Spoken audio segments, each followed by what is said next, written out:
দেখা গেল গেরুয়া উচ্ছ্বাসের বিস্ফোরণ। তেলিয়ামুড়া মণ্ডলের উদ্যোগে আয়োজিত বিজয় শোভাযাত্রা কার্যত শক্তি প্রদর্শনের রূপ নেয়। গেরুয়া আবিরের রাঙা রাজপথ, বাজি পটকার শব্দ এবং দলীয় স্লোগানে মুখর হয়ে ওঠে গোটা শহর। এদিনের এই শোভাযাত্রার অন্যতম আকর্ষণ ছিল ঝালমুড়ি।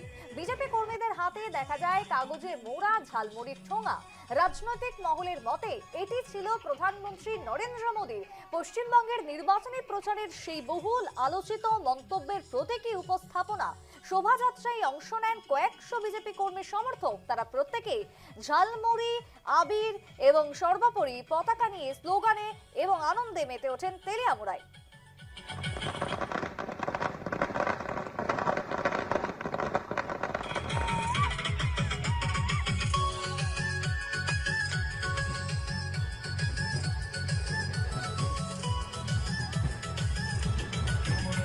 করবে চুরি ভাইপো প্ল্যানিং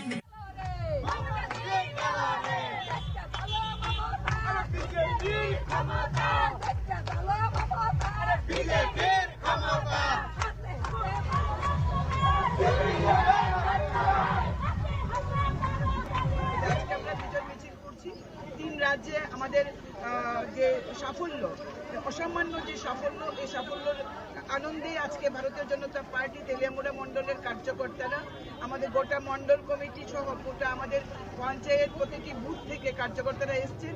আজকে এই বিজয় মিছিলে তারা পায়ে পায়ে হাঁটবেন, নাচবেন, গান গাইবেন। কারণ পশ্চিমবাংলাতে সরকার পরিবর্তন এবং ভারতীয় জনতা পার্টির সরকার করা, যেটা অখণ্ড ভারতের যিনি আহ্বান করেছিলেন ডক্টর শ্যামাপ্রসাদ মুখার্জির জন্মভূমিতে, জন্মভিটেতে আজকে আমরা সরকার পরিবর্তন করতে পেরেছি। এবং যে সরকার অত্যাচারের সরকার ছিল, মানুষের কথা বলার যেখানে অধিকার ছিল না, আজকে সেখানে সবকা সাথ সবকা বিকাশের